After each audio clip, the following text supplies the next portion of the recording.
This video is powered by the pros at Pascal Air Plumbing and Electric.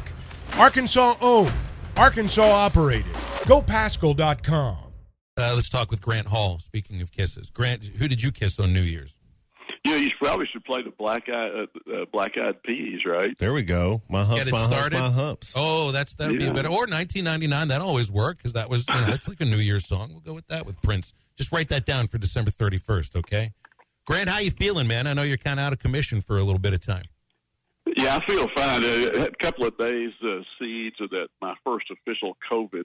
I was a little bit late to the party, but yeah, I've been feeling good the last week or so, and may not sound like it, but I want to ask you guys a question because I haven't got this answer to my satisfaction yet. The last play of the game between Michigan and Alabama, what was supposed to happen there? Matt, do you think, as a quarterback? The guard was coming back. They were either bringing the guard. I can't see it right now, but it's a counter. It's a counter play where they're kicking out that defensive end right there, and so he takes that counter step. They ran it a couple times.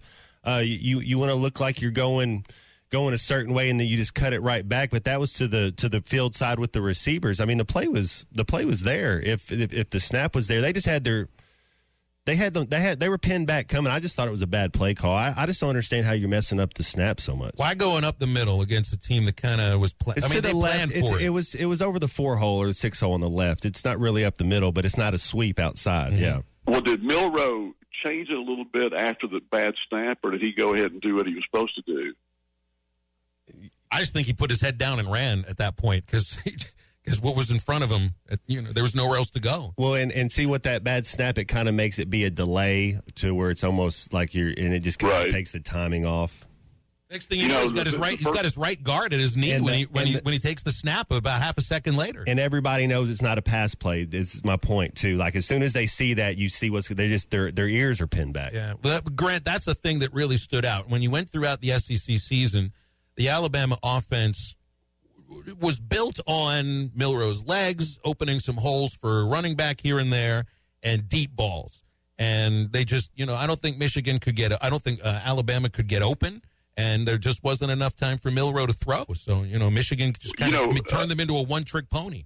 Yeah, Harbaugh said before the game in the interview there, but right before he said if ever a game was one up front, this might be the one. You're right. He said that at the very start, didn't he? Yeah, and the last play vindicated that, or kind of underlined that, I guess, after all the other plays. But there was a play earlier in the game when there was an uncalled, I thought, roughing the punter, or at least running into the punter, and I almost thought it was intentional by Michigan. That was a bad call. Yeah, he looked away as if, hey, I'm not really doing this. What I'm doing. It reminded me of the time a long time ago when Steve Little on the opening kickoff for Arkansas against Baylor, this Baylor player named Ronnie Lee hit Little on his follow-through. I mean, it incensed Frank Broyles. He wrote a letter to the league office and everything. I mean, I basically just thought it was a dirty play. Now, the other night, I mean, who knows what was in the guys. But, I mean, to not even call running into the kicker there, I thought was unbelievable. You give Washington much of a chance? I do. I mean, look, they count it out. Just looking at the betting lines in the last two games they've played, sports bettors have thought that maybe they don't even belong on the field at that time. But you got to believe in what Washington can do. I think they could win this. I don't think they will. They need 7 healthy. I don't think Johnson will be healthy, or even if he can play, he's not going to be close enough to himself. That'll help in pass pickup and in the pass game as well. Yeah, it's kind of emblematic of today's football that you got a 23-year-old sixth-year quarterback who languished at Indiana for a long time, and he got this second chance. You've had COVID. You've had, the NIL stuff has kept some guys in school.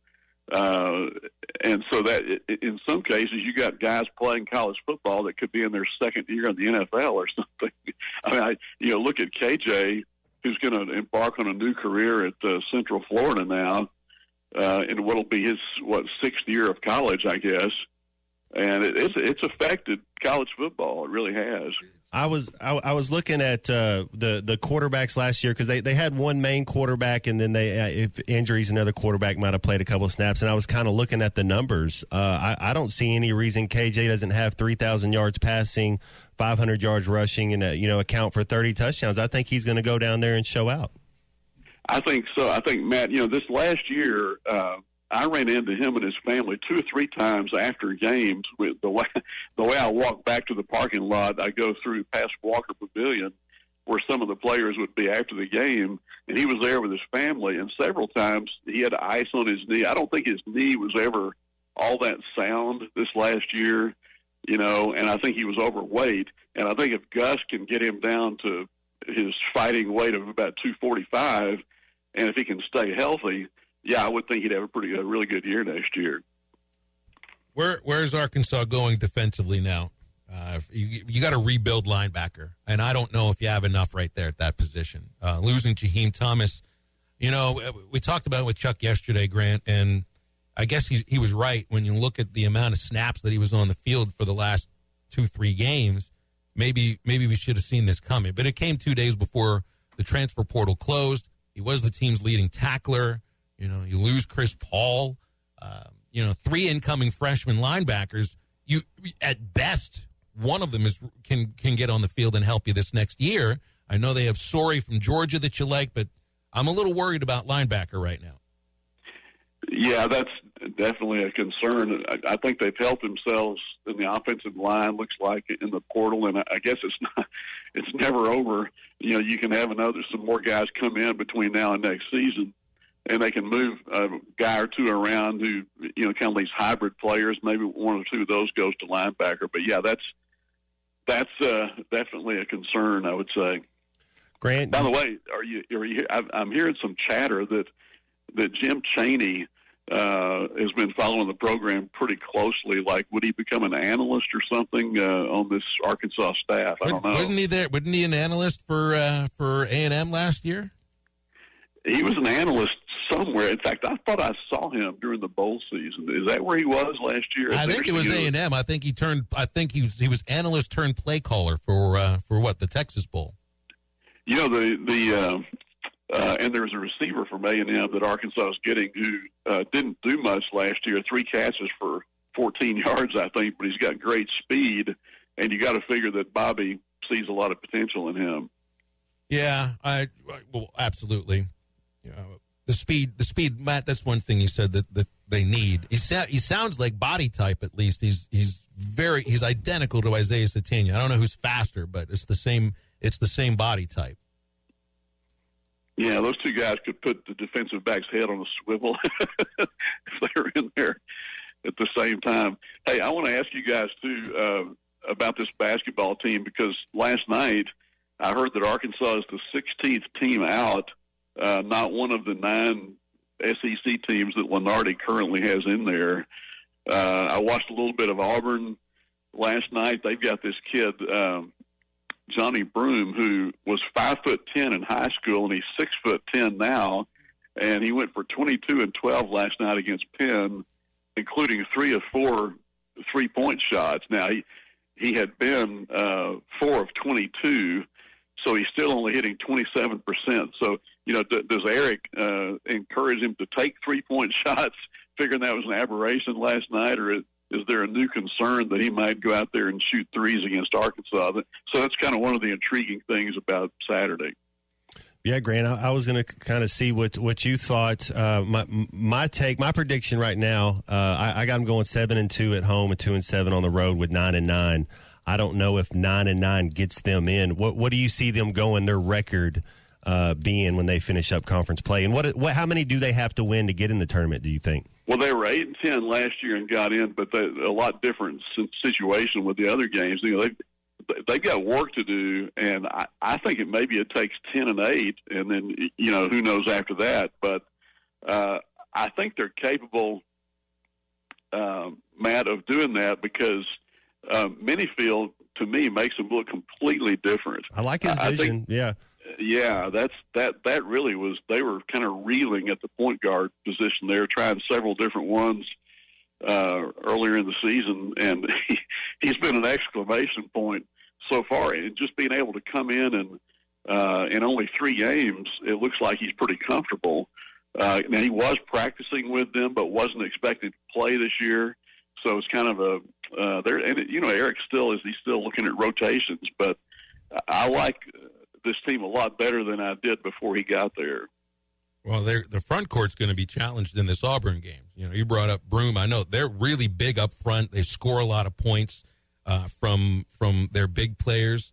So, hopefully hopefully he's ready to go. Last year's team, Phil, it seemed like we could kind of attack that player and maybe get him in foul trouble. I don't know if you have a Graham like that and you try to go at him early and maybe try to get him in foul trouble, because I'm with you. I don't think we can stop that kid. I feel like Graham's ready to shine, but we know he can do it on the offensive side. This is his last chance. Like this next month, they're going to get him on the court when they need points. The question is, can he do the other things, which you need to do against Auburn? They're +8 in rebounding. I mean, yeah, he'll get his points, but you need boards from him. It's kind of like big guys by committee, isn't it? And Mitchell has kind of gone away here lately. But they're going to need his presence as good as these guys can be offensively. Not great rebounders or defensive players, so. Maybe it's going to be Eric's going to have to do a good coaching job there with those guys. Well, we'll hear from us later today. 3:15, I think he's got a press conference on Zoom. Yeah, he moved it up a day. I wonder why that was.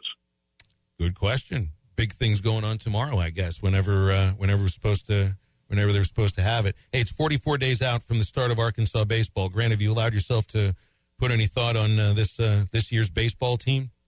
Yeah, I've kind of listened to some of the chatter, and I know that you like their rotation, don't you? Their Friday, Saturday, Sunday rotation. I think everybody does, including the scouts. I think they'll be drooling over them. Yeah, I think it'll be a good time in baseball. It usually is. It always is. Well, we kind of count on that. I think this year they certainly will. Real quick, who wins, Michigan or Washington? I think Michigan wins, but I'm not sure Georgia couldn't beat both of them. BetOnline is your #1 source for all your betting needs. Get the latest odds, lines, and matchup reports for baseball, boxing, golf, and more. BetOnline continues to be the fastest and easiest way to place your wagers, including live betting and your favorite casino and card games available to play right from your phone. Head to the website or use your mobile device to sign up today and get in on the action. Remember to use our promo code BELIEVE, that's BLEAV, for your 50% welcome bonus on your first deposit. Bet online, where the game starts.